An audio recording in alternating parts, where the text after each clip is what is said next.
I'm starting right now. The broadcast is now starting. All attendees are in listen-only mode. Okay, hola. I'm going to make a real presenter. Okay, Uriel, you're the presenter now. Click on show my screen. Ok. Bueno, buenos días a todos los que ya se hayan conectado. Es un gusto estar aquí conectado con ustedes y en unos minutos vamos a iniciar esta presentación. Vamos a dar unos pocos minutos para que se conecten algunas personas más que pudieran estar en este momento ingresando. Y mientras tanto les comento que podrán, al final de la presentación se podrán hacer preguntas utilizando el propio sistema en la ventana donde hay una posibilidad de ingresar preguntas textualmente. También durante la presentación les pediremos que participen por medio de sus celulares o sus computadoras, respondiendo unas preguntas que plantearemos en el momento oportuno. Así que esperemos que todos estén escuchando bien y que estén viendo la pantalla de la presentación. En este momento está en pantalla el título de la presentación. Si alguien tuviera algún inconveniente, puede comentarlo a través de la ventana de chat que está a la derecha de sus pantallas.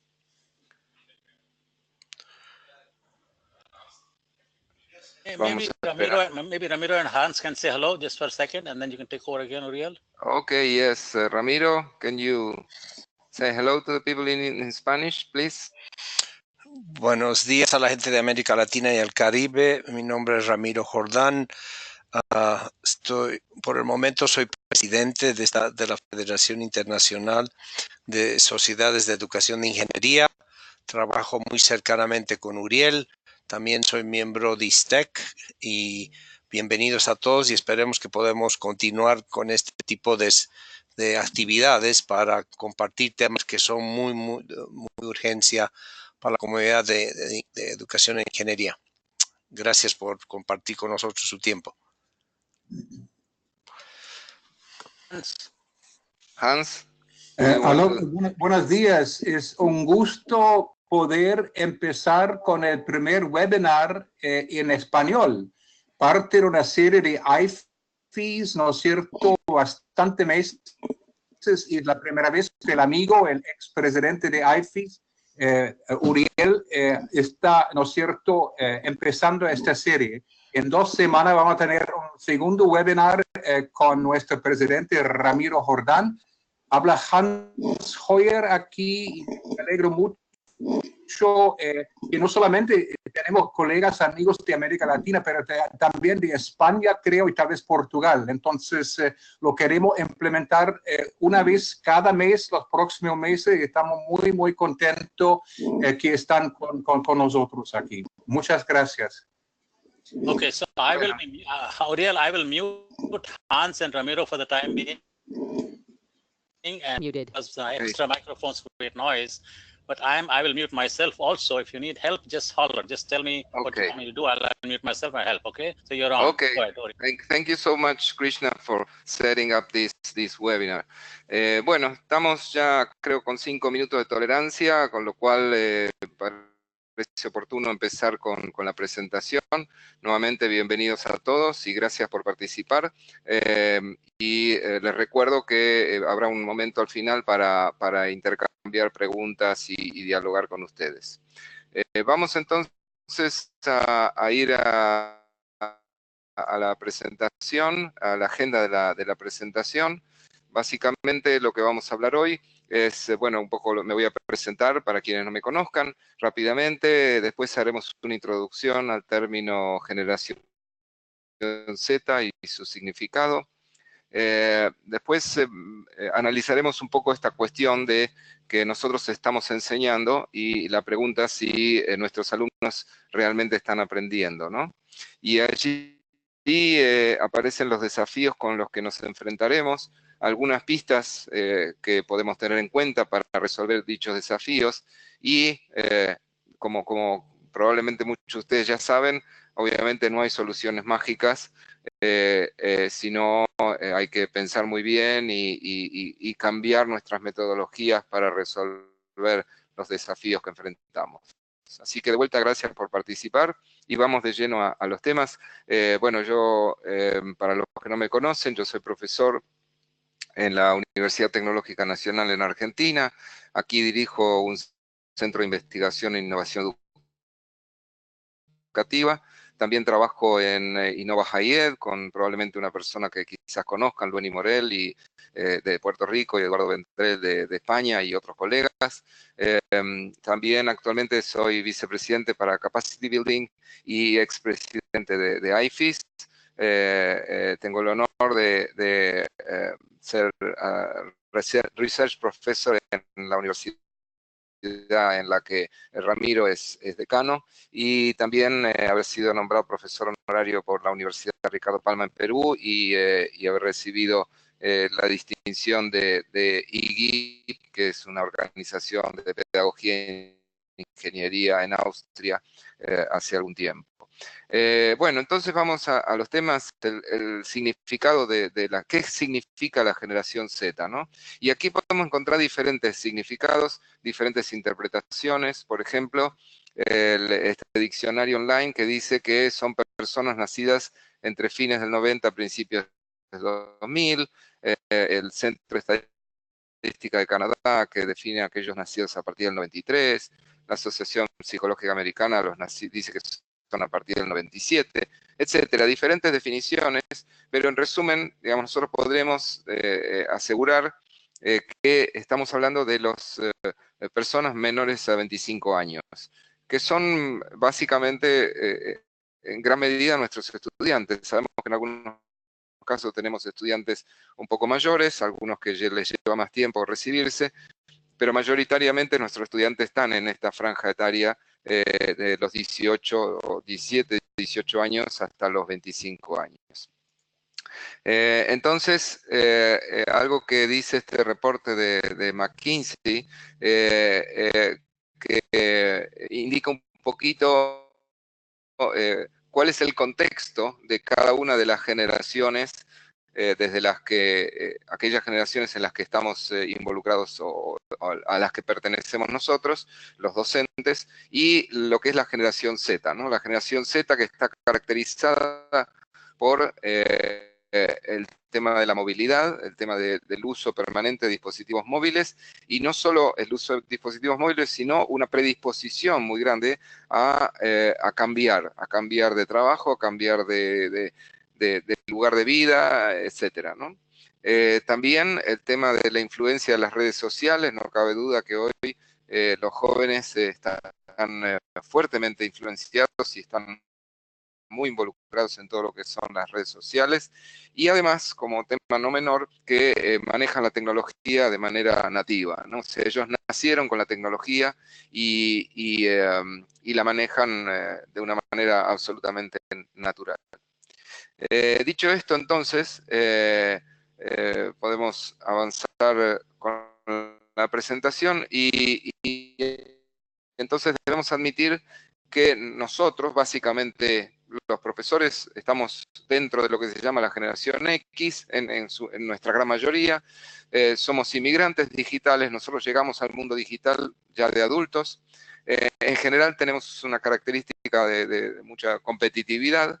En general también somos bastante individualistas y nos criamos en un mundo, siempre todo esto son generalizaciones que como tales a veces no son muy ciertas para todo el mundo, pero en general se cumple que hemos sido criados bajo reglas establecidas por los adultos, por los padres, por los docentes, etcétera, ¿no?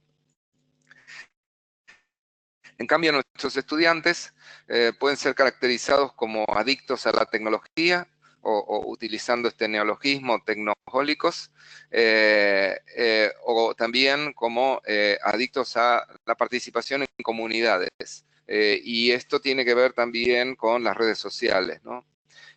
Como decíamos, ellos cambian de carreras. En general, en nuestra historia, cuando entrábamos en una carrera, la seguíamos definitivamente.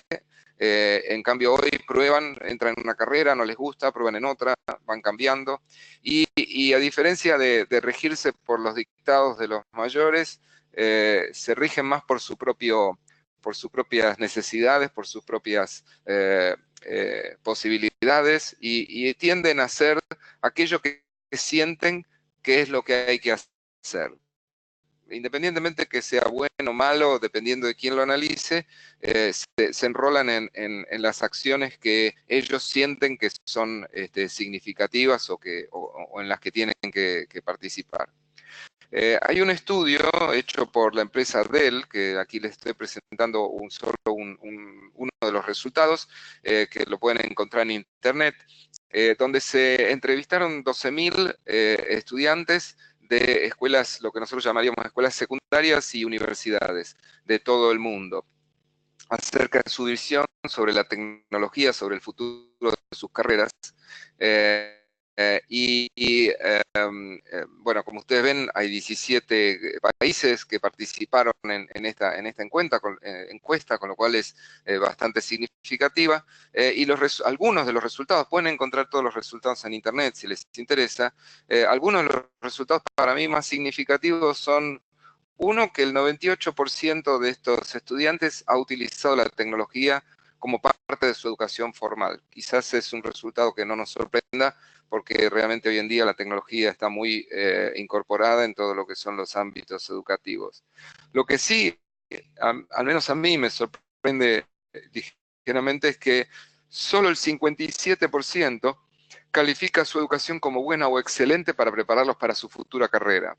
Esto quiere decir que hay un 43% de estudiantes que creen que no están bien preparados para su carrera, lo cual nos tiene que llamar a reflexión, sin duda, ¿no?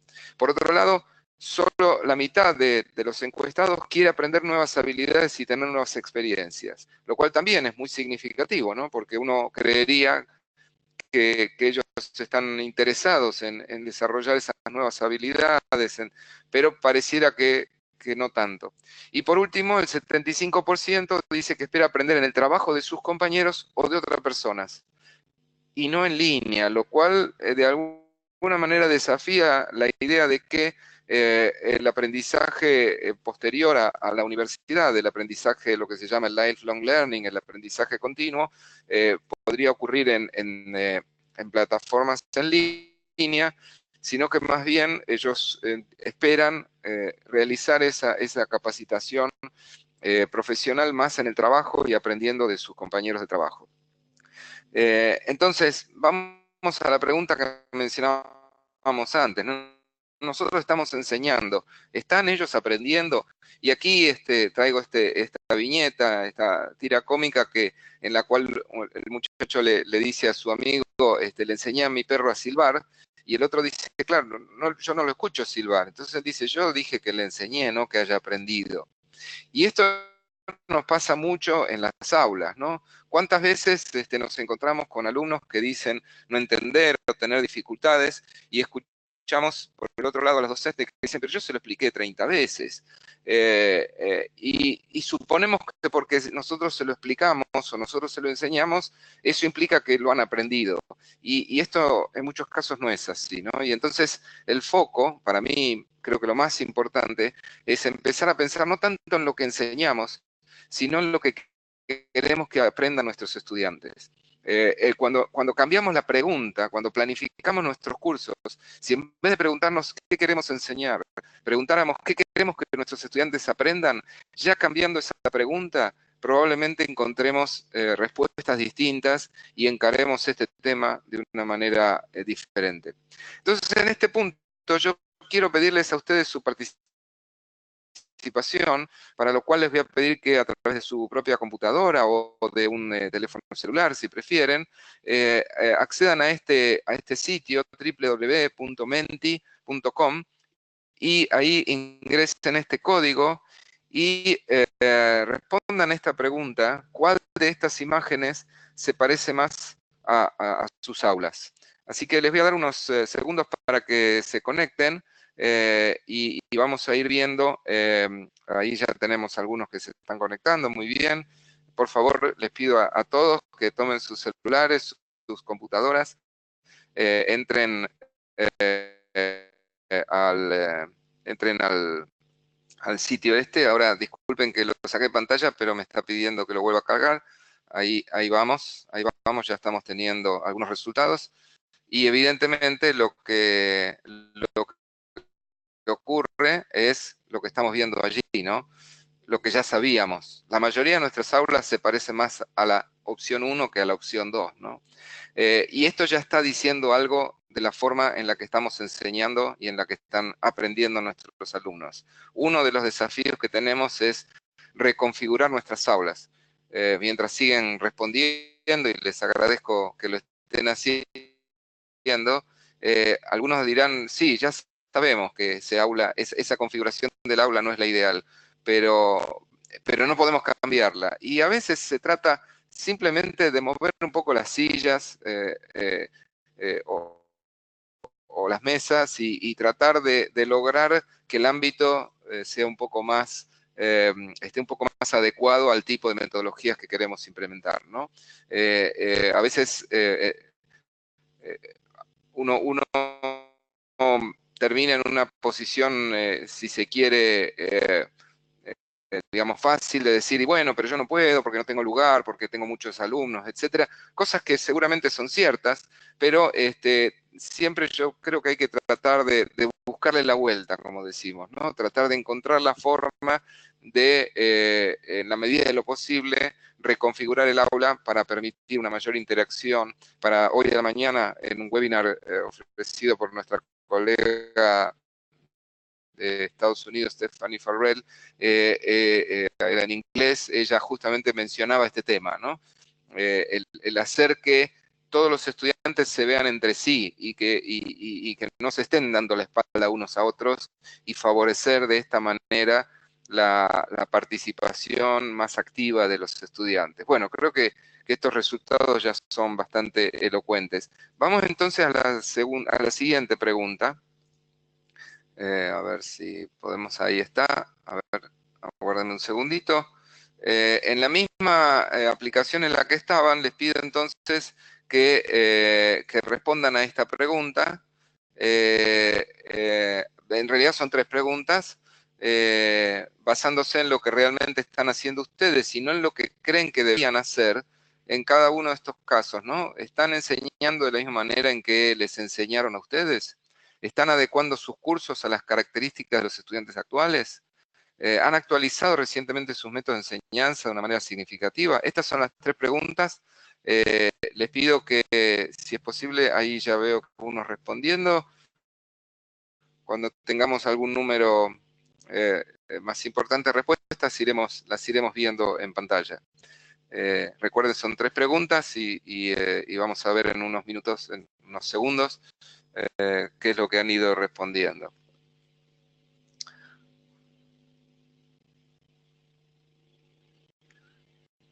Mientras tanto, les comento que tenemos en este momento conectadas 59 personas de diferentes países de Latinoamérica y probablemente de España y quizás Portugal también.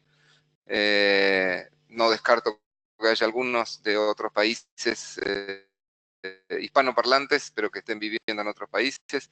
Realmente es un gusto poder estar en contacto con todos ustedes a través de este medio. Bueno, ya tenemos un número interesante, vamos a ir viendo algunos resultados. Bien, en principio aquí vemos que en un rango, digamos, como tenemos aquí, entre no y sí, menos de la mitad está enseñando de la manera en que en que aprendieron, digamos, la forma en que les enseñaron, lo cual está bueno, es interesante. Les digo que cuando este webinar lo hicimos hace unas semanas en inglés, y la respuesta en este este caso estaba completamente del otro lado. La mayoría de los profesores estaban enseñando de la misma manera en que habían aprendido. Por suerte, pareciera que en la comunidad hispanoparlante esto ha cambiado o está cambiando. También en lo que se refiere a las respuestas que están dando con respecto a adecuar los cursos a las características de los estudiantes actuales y a actualizar las metodologías. Es muy interesante ver que una gran mayoría de ustedes está actualizando sus metodologías y debo decir con mucha alegría que este resultado es significativamente diferente del que habíamos obtenido cuando se hizo este mismo webinar en inglés. Estaba completamente al revés el diagrama. O sea, el primero estaba mucho más hacia el sí y el último estaba mucho más hacia el no. Lo cual es un buen dato, habla bien de los profesores de nuestra región y de nuestra lengua. Bueno, siguiendo con esta presentación, entonces, a ver si podemos avanzar un poquito. Después, sepan que les vamos a compartir estas presentaciones, inclusive los resultados que obtuvimos al final de esta encuesta. Entonces, el punto ahora es analizar un poquito los desafíos que enfrentamos.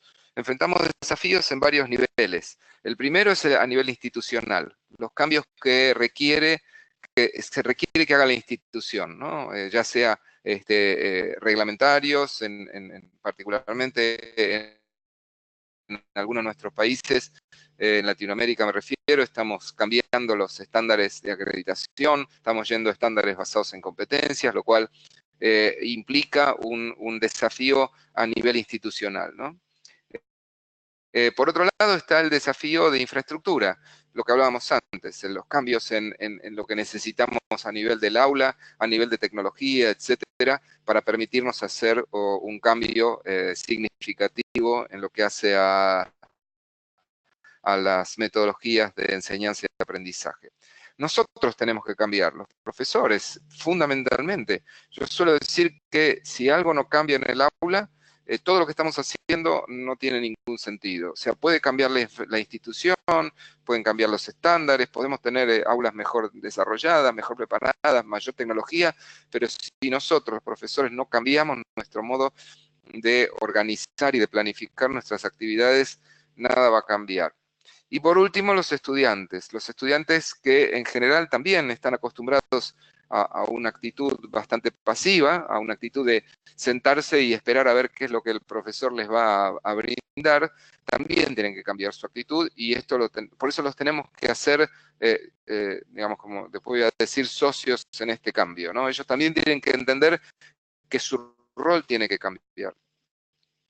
Vamos a analizar un poquito cada uno de estos ítems.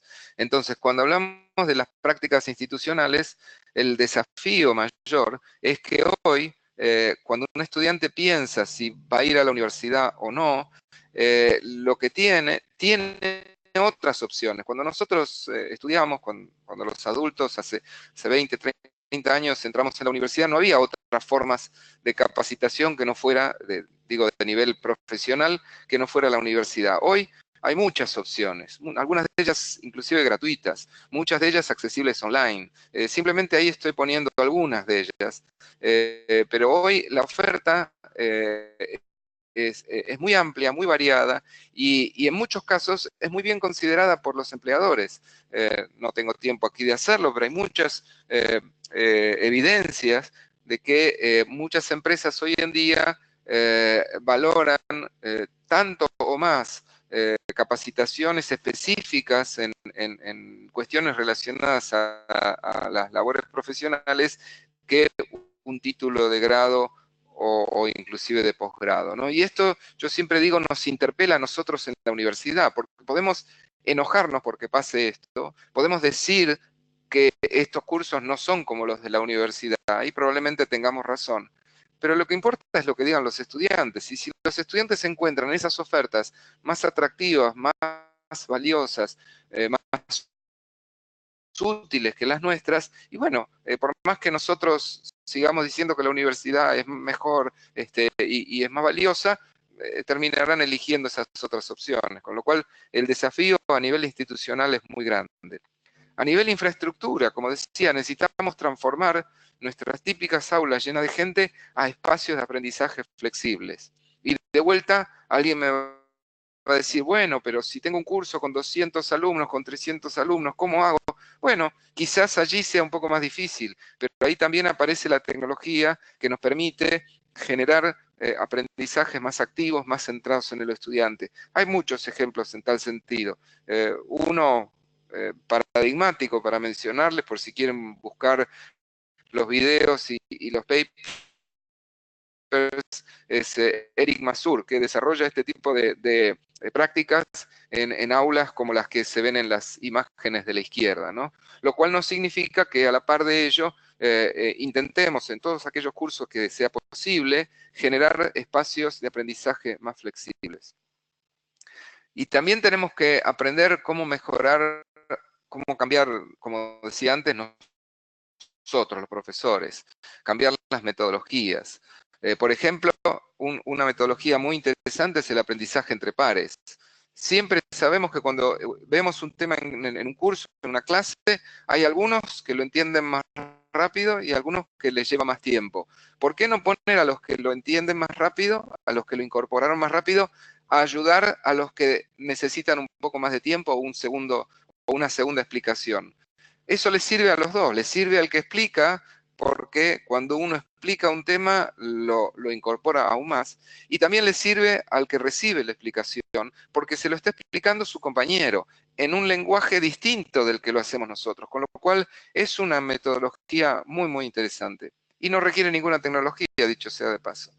El aprendizaje invertido, otra técnica muy, muy interesante, que puede utilizar la tecnología o puede no utilizarla, pero que básicamente consiste en pasar lo que es el aprendizaje pasivo a un momento previo a la clase. Si yo tengo que explicar un tema durante 2 horas, da lo mismo que lo explique enfrente de los alumnos que les dé para ver un video o para leer un texto o para hacer alguna actividad previa y que lleguen al aula.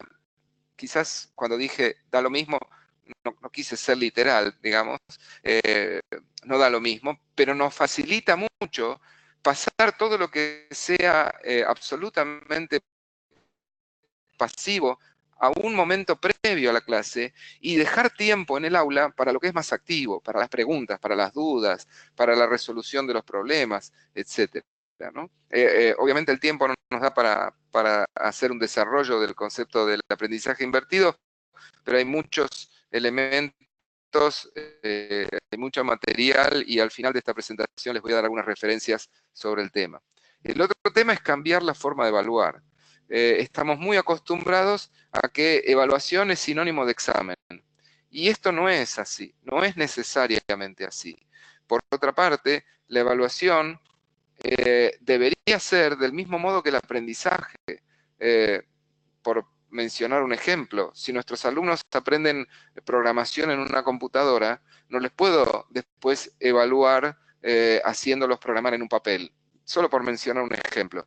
Y por otro lado, es importante que la evaluación sirva al proceso de aprendizaje. La evaluación no es un mero trámite formal por medio del cual nosotros vamos a decir si un estudiante aprueba o no aprueba. También es eso, pero no es lo más importante, por lo menos desde mi punto de vista. La evaluación tiene que ser entendida como parte del proceso de aprendizaje. El estudiante le tiene que servir esa evaluación para su propia formación. También podemos hablar de lo que se llama en inglés el bring your own device, ¿no? Trae tu propio dispositivo. Hoy los estudiantes vienen a clase, si no es con una notebook, con un celular o un smartphone de última generación, y esos recursos son muy valiosos para utilizarlos en el aula para generar mayor participación. Por último, pero no por eso mencionando todos los diferentes métodos que existen, solo estoy mencionando los más efectivos o quizás los más conocidos, el aprendizaje basado en problemas, que implica no solamente darles un ejercicio para que resuelvan, sino plantear problemas de la vida real, plantear problemas de la ingeniería y generar espacios en los cuales los estudiantes aprendan por medio de la resolución de esos problemas que les vamos planteando. Obviamente cada uno de estos ítems requeriría una charla adicional que quizás podamos hacer en otro momento, pero de todas formas, como dije, al final les voy a dar algunas buenas referencias para investigar sobre el tema. Y por último mencionábamos los estudiantes. Los estudiantes necesitan entender y ser participantes activos de estos cambios. Como decía, pueden ser nuestros más importantes aliados, pero para eso hay que explicarles. Cuando uno va a hacer un cambio metodológico, hay que explicarles, hay que decirles, miren, vamos a hacer esto, porque esto les va a servir a ustedes, porque esto va a servir para que ustedes aprendan más y mejor, pero necesitamos que ustedes se involucren. Al principio es probable que haya cierta resistencia, porque ellos también tienen una tendencia a mantenerse en su zona de confort. Pero ahí está la explicación que nosotros les demos, y en mi experiencia, los estudiantes, por una condición de juventud, están rápidamente se suman a ese tipo de cambios y a ese tipo de innovaciones. Entonces, ya llegando un poco al final de la presentación y para habilitar un rato para que podamos conversar un poco, algunas pistas a seguir, ¿no? En principio, como decía, salir de la zona de confort. Tanto hablé de la zona de confort de los estudiantes y nosotros, docentes, también salir de la zona de confort. Para nosotros es muy cómodo, es conveniente seguir haciendo lo que siempre hicimos. Y obviamente cambiar esas prácticas requiere de un cierto esfuerzo. Requiere inclusive de una etapa en la cual quizás estemos un poco confundidos, pero está bueno animarse a salir de esa zona de confort, porque los resultados que vamos a obtener son muy buenos, no solo en términos de aprendizaje de los estudiantes, sino también en términos de nuestra satisfacción con nuestra tarea docente. ¿Qué significa salir de la zona de confort? ¿Que puedo cometer errores? Sí, claro. Nadie en este ámbito, por lo menos, nadie se muere por cometer errores. Y es bueno blanquearlo. Los docentes no somos dioses que no se equivocan, que no fallan nunca, que saben todo. No, definitivamente somos personas que tenemos un poco más de experiencia, en algunos casos bastante más experiencia que los estudiantes, pero que hay cosas que podemos no saber, hay cosas que podemos equivocarnos, y me parece que un buen punto de inicio, cuando uno habla con los estudiantes y les explica que va a utilizar nuevas metodologías, es decir, miren, yo estoy probando esto, no estoy seguro si va a funcionar, pero lo estoy haciendo porque quiero que ustedes aprendan más y mejor. Entonces, ese flanco más humano que presentamos sirve también para generar empatía con los estudiantes. Como dije antes, también es importante presentar problemas reales, problemas de la ingeniería, problemas de la cotidianeidad, porque cuando presentamos problemas que solo existen en el papel, estamos alejando a los estudiantes de la ingeniería real. Y en muchos casos eso conduce a estudiantes que dicen, al final, esto no es lo que yo esperaba. Y no es lo que ellos esperaban sencillamente porque nosotros le estamos presentando alejados de lo que es los problemas de la ingeniería. Fundamental, promover un aprendizaje centrado en el estudiante. Corrernos del lugar que históricamente tenemos los profesores en las aulas, que es el centro del proceso educativo. Cuando uno, como dije antes, cuando uno empieza cambiando la pregunta, cuando uno se pregunta ¿qué quiero que los estudiantes aprendan? Ese es el primer paso para promover un aprendizaje centrado en el estudiante. También, y en línea con esto, dictar, entre comillas, menos clases, más aprendizaje activo. Si tenemos que explicar un tema que va a requerir mucho tiempo de explicación, bueno, ver la forma de hacerlo más ameno, intercalar actividades, intercalar participación de los estudiantes, y si es posible, eventualmente grabar un video con nuestra presentación, o buscar algún video de algún colega que lo ha hecho muy bien, y sugerir a los estudiantes que lo vean antes de venir. Si tratamos de reducir el tiempo de dictado, lo que en inglés se llama lecturing, reducir el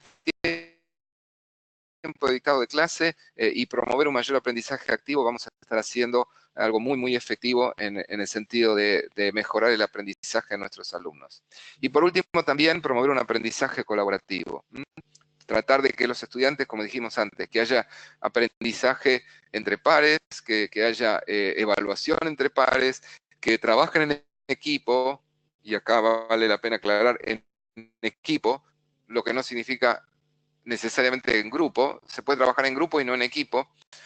Trabajar en equipo implica que diferentes miembros de ese grupo asuman roles, que haya una tarea en conjunto, que haya un liderazgo, que haya una organización de equipo, ¿no? Y esto también hay que tratar de promoverlo porque de hecho es la forma en la cual van a trabajar nuestros estudiantes.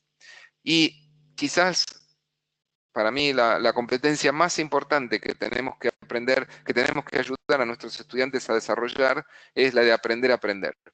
Porque lo que estamos enseñando hoy, en muchos casos va a ser obsoleto cuando ellos se gradúen, y mucho de lo que necesitarán saber hoy todavía no se inventó, con lo cual es importante que desarrollen esta habilidad de aprender por su propia cuenta y no únicamente a través de la clase que dicta el profesor. Entonces, ahora sí, para terminar dentro del tiempo especificado, aquí tienen unas cuantas referencias, algunas en inglés, algunas en español. Brevemente les comento el primer libro que aparece allí, The Second Machine Age. Si bien no está específicamente dedicado a la educación, es realmente una lectura inspiradora en cuanto al mundo en que vivimos y al rol que juega la tecnología, etcétera, ¿no? El segundo libro, se los recomiendo enfáticamente, habla sobre justamente un nuevo tipo de ingeniero y de hecho en breve vamos a estar publicando un capítulo de este libro traducido al español, con lo cual lo vamos a compartir cuando esté con todos ustedes, realmente también muy inspirador en cuanto a los cambios que necesitan la educación de ingeniería en la actualidad.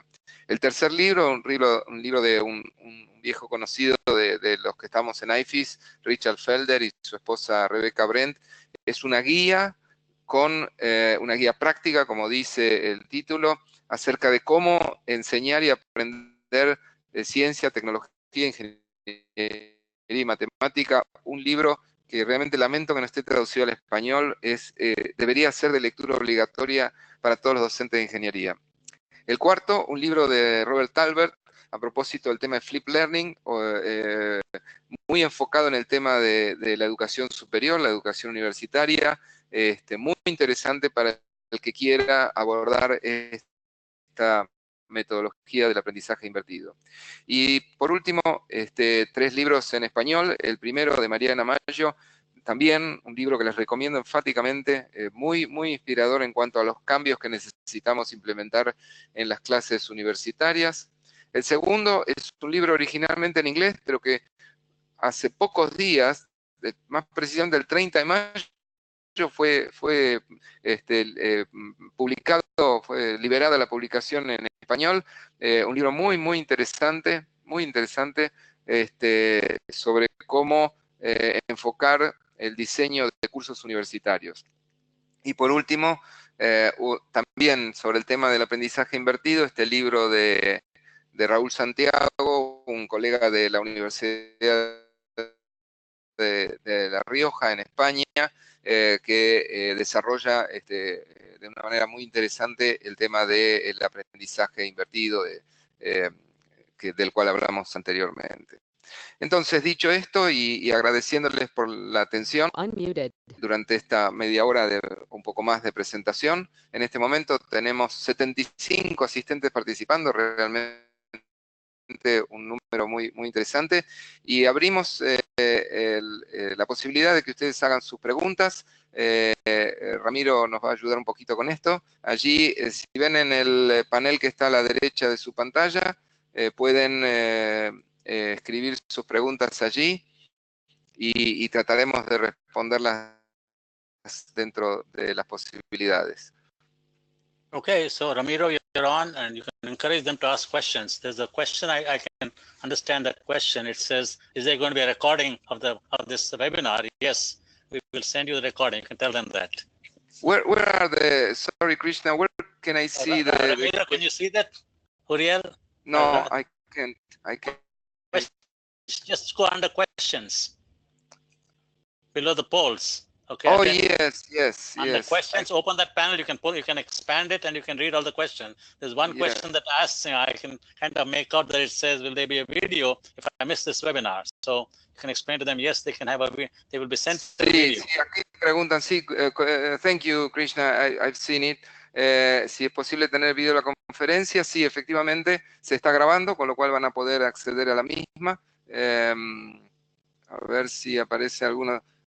Acá hay una pregunta interesante, ¿cómo se puede enseñar el trabajo en equipo desde el primer año en ingeniería? Bueno, a ver, trataré de responder brevemente, aunque llevaría un rato.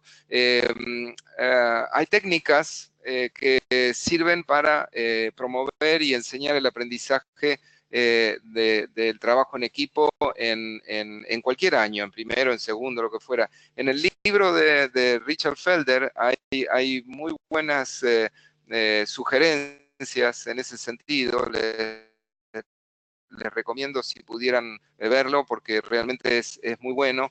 No se me ocurre ahora cómo responder rápidamente esta pregunta, pero básicamente algo que uno puede hacer es asignar roles a los miembros del equipo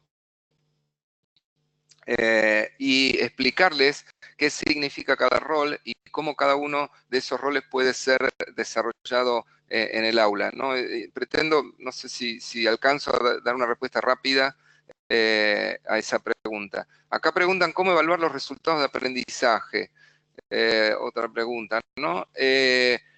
Evaluar los resultados de aprendizaje, aquí tiene que haber un alineamiento entre competencias, lo que yo quiero que los estudiantes aprendan, las actividades que hacen y cómo las voy a evaluar. Y esto tiene que ser definido de forma coordinada. Entonces, cuando pienso una actividad, tengo que pensar cómo voy a hacer para evaluarla. Depende del tipo de actividad que se trate, ahí uno definirá la forma de evaluarla. Por ejemplo, si para seguir con el tema de trabajo en equipo, si yo quiero evaluar el trabajo en equipo, tendré que poner a disposición de los estudiantes alguna plataforma en la cual yo pueda visualizar cómo van realizando ese trabajo en equipo, porque obviamente yo no puedo estar presente en sus reuniones. Para eso se puede utilizar los campus virtuales, o por ejemplo en mi caso nosotros utilizamos una plataforma que se llama Slack, que es muy interesante en ese sentido. Digo, hay diferentes formas de evaluar en función de la manera en la cual dependiendo de la actividad de que se trate, ¿no? Estoy intentando, tengo algún, Krishna, I'm having a problem, I'm not able to see the Questions? Yes. You can pull it out. You can pull that whole panel out. Yes, that's what drag I'm trying to do, but drag it out and it becomes bigger. Then you can read everything properly. Well, I cannot do that. Click on that little icon. Okay, unlock the panel. It says next to the cross, the little icon on the top. Yes. Right Icon corner, on the there's a little upper icon right. next to the cross. Yeah. Icon. Unlock the pen. It says unlock the pen. Upper right in that question. Unlock the pen. It will, when you put your icon, put your cursor on it. Yes, I've done that. Unlock Okay. pen. Click on that. It will come Hay out. varias It'll jump preguntas. out. Okay, I able to see. Sí, estoy viendo. A ver, vamos a ver alguna otra pregunta por aquí. Un momentito, estoy viendo. Acá hay una piensa que este aprendizaje centrado en el estudiante debería implementarse desde ciencias básicas o en toda la carrera al mismo tiempo. Definitivamente tiene que implementarse en todos los niveles de la carrera, esto es así. De hecho, en este momento estamos desarrollando un libro con experiencias sobre, a nivel de Confedi en Argentina, estamos desarrollando un libro con experiencias sobre desarrollo de competencias en ciencias básicas, y esto hay que hacerlo tanto en las ciencias básicas como en como en las materias más aplicadas, ¿no? Aquí hay otra pregunta. La enseñanza-aprendizaje de matemáticas siempre tiene su complejidad. ¿Alguna sugerencia para trabajarlo en equipo? Bueno, efectivamente, en matemática, una de las cuestiones fundamentales en las ciencias básicas es el aprendizaje de los conceptos, de aquellas cuestiones que no cambian. Y por otro lado, cuando hablamos en ingeniería, tratar de vincular el aprendizaje de los conceptos matemáticos con cuestiones relacionadas con la ingeniería. Esto es muy importante, que no sean ejercicios o problemas abstractos que solo tienen sentido en el papel, sino que en la medida de las posibilidades se relacionen con ¿cómo se llama? Con cuestiones de la ingeniería real, ¿no? Bueno, a ver, vamos a seguir viendo algunas preguntas. La enseñanza, el de la matemática ya le respondí. With any disability. Ah, bien, aquí me preguntan en inglés si estudiantes con algún tipo de discapacidad. Es todo un desafío. Hoy a la mañana la presentación de Stephanie Farrell estuvo hablando algo de eso. Y definitivamente ahí tenemos que ser muy creativos para tratar de encontrar maneras, si la tecnología nos puede ayudar en esto, de involucrar a estudiantes con algún tipo de discapacidad. Puedo relatar un caso que me ocurrió a mí, un estudiante que sordomuda, y que entonces se acercó el primer día para explicarme que ella necesitaba sentarse en la primera fila y que necesitaba que yo hablara mirando de frente, porque ella leía los labios. Entonces esto para mí presentó todo un desafío, porque uno está acostumbrado a moverse en el aula y por ahí no estoy mirando para donde estaba esta estudiante. Y a partir de ese momento tuve que repensar la forma en la cual organizaba las clases para resolver la necesidad particular de esta alumna, ¿no? Creo que es un tema muy, muy importante y que tenemos que tener muy en cuenta. Aquí aparece otra pregunta. Si han trabajado e investigado algo acerca de cómo romper los paradigmas de esta nueva forma de enseñanza-aprendizaje con estudiantes. Ah, bueno, esta es la que respondí recién, perdón. La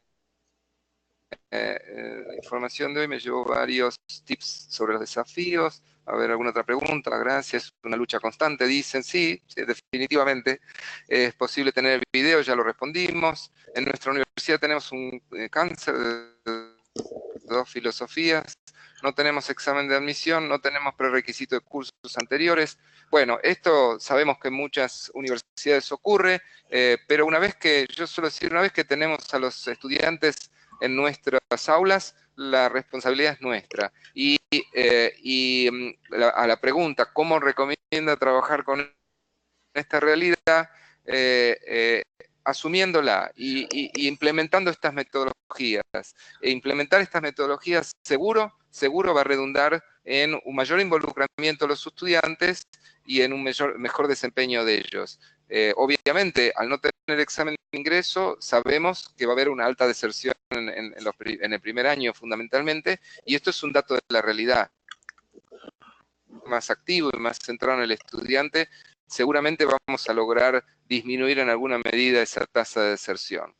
Aquí hacen una pregunta: en los cursos muy numerosos de los primeros años, donde la infraestructura condiciona la redistribución de sillas, es interesante utilizar dispositivos electrónicos. ¿Podés dar links o comentar experiencias de empleo?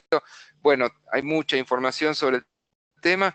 En todo caso, aquí en la pantalla, creo que ustedes están viendo todavía mi dirección de mail. Igual después les enviaremos o pondremos a disposición de ustedes la presentación. Sugiero que me pidan esta información para que les envíe después por mail. Hay muchos recursos tecnológicos que se pueden utilizar y que estamos utilizando muy efectivamente en las aulas, especialmente en aquellas que son muy numerosas. Uno de ellos, por ejemplo, es el que usamos hoy, el Mentimeter, que permite hacer que un número ilimitado de estudiantes participe desde sus asientos, independientemente de si son 100 o 500. Otra pregunta: ¿dónde puedo revisar métodos o técnicas de evaluación formativa? Bueno, en algunos de los libros que les recomendé, allí hay buenas pistas.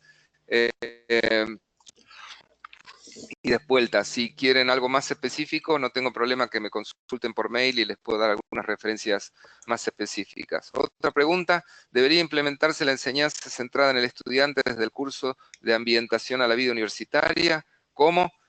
Bueno, el tema del aprendizaje centrado en el estudiante es absolutamente, digamos, no está limitado por el tema de que se trate lo que tienen que aprender los alumnos. La metodología se puede aprender se puede desarrollar en cualquier tipo de curso y en cualquier nivel educativo, inclusive, obviamente, en la primaria, la secundaria, pero definitivamente en la universidad y en cualquier asignatura. Las metodologías estas no...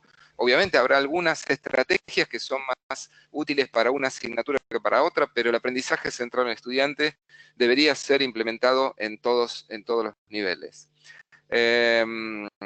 Acá dice Hans que quiere hacer un comentario al final de la presentación. Enseguida, Hans, te escucharemos. Una pregunta. Hans would like to make a couple of comments at some point. Yes, that's what I have just said. We will, of course, we will allow him to say something. Yes, I will yes. unmute whenever you want me to unmute. Okay, thank you, Krishna. La pregunta, ¿cree que el modelo de cree que es el modelo de competencia su modelo adecuado para organizar la enseñanza? ¿Por qué no abordar un enfoque integral que contemple la comprensión antes que sus manifestaciones? Este es un tema muy interesante y que aparece mucho en muchas presentaciones. Cuando hablamos de competencias, no estamos hablando de no aprender contenidos, solo que estamos diciendo que los contenidos están involucrados en el desarrollo de la competencia. O sea, lo que estamos hablando, para decirlo muy rápidamente, tengan en cuenta que estoy tratando de responder todas las preguntas,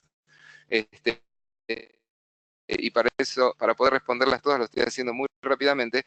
Se trata de aprender haciendo, donde los contenidos están involucrados. El problema con empezar explicando contenidos es que muchas veces no se entiende para qué se están explicando esos contenidos. Y cuando llegamos a la aplicación, o no hay tiempo o no se hace adecuadamente.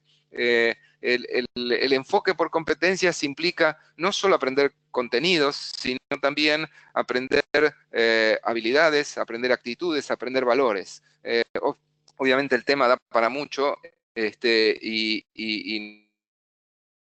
no tengo tiempo aquí de responderlo con toda la profundidad que requeriría. Considerando que las metodologías de enseñanza, estoy leyendo, activas, implican muchas veces más trabajo para los docentes. ¿Cómo convencerlos de que se sumen al cambio cultural de la enseñanza centrada en el estudiante?